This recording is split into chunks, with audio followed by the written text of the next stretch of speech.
ఈ formula car race వ్యవహారంలో Telangana governor Jishnu Dev Varma విచారణకు అనుమతి ఇవ్వడం రాజ్యాంగబద్దమేనని ఎమ్మెల్సీ అద్దంకి దయాకర్ వ్యాఖ్యానించారు. తప్పు జరిగిందని నమ్మడంతోనే గవర్నర్ ప్రభుత్వ నిర్ణయానికి అనుకూలంగా వ్యవహరించారన్నారు.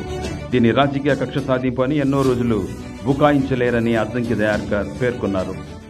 కేటీఆర్ మీద విచారణకు గవర్నర్ గారు అనుమతి ఇవ్వడం అనేది రాజ్యాంగబద్ధం. ఎందుకంటే ప్రజల సొమ్ముకు కస్టోడియన్గా ఉండాల్సిన గవర్నర్ వ్యవస్థ కానీ, రాజ్యాంగం కానీ, చట్టాలు కానీ, ప్రభుత్వం కానీ అదే నిర్ణయాలు తీసుకుంటాయి. కానీ బీఆర్ఎస్ పార్టీ నాయకులు మాట్లాడుతున్నది అంటే తప్పు చేస్తాం కానీ మా మీద చర్యలు వద్దు. ఇది రాజకీయ కక్ష సాధింపు అని చెప్పడం వెనుక ఉద్దేశం ఇది. ఎక్కడైనా సరే ఏ ప్రభుత్వమైనా పారదర్శకంగా ఉండాలి. ఎలక్షన్ జరుగుతున్న క్రమంలో ఏ విధంగా ప్రజల ఆస్తిని ఇతర దేశాలకు తరలించిందో చెప్పాల్సిన అవసరం ఉంది.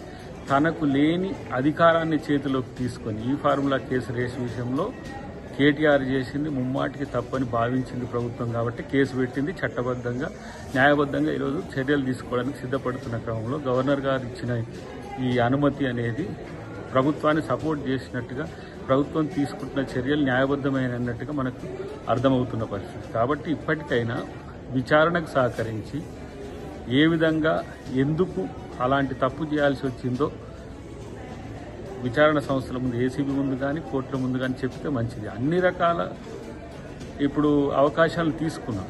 ఈ కేసు ఫాల్స్ కేసు కాబట్టి కొట్టేయండి అని, లేకపోతే దురుద్దేశంతో చేస్తున్నారని కొట్టేయమనండి, అసలు అరెస్ట్ చేయకూడదని చెప్పేసి కోర్టుకు పోయినా సరే కోర్టు మీకున్న అవకాశాలు ఇచ్చింది. ఇప్పుడు ప్రభుత్వం ముందున్న ఏకైక లక్ష్యం ప్రజాధనాన్ని కాపాడడం ఇలా.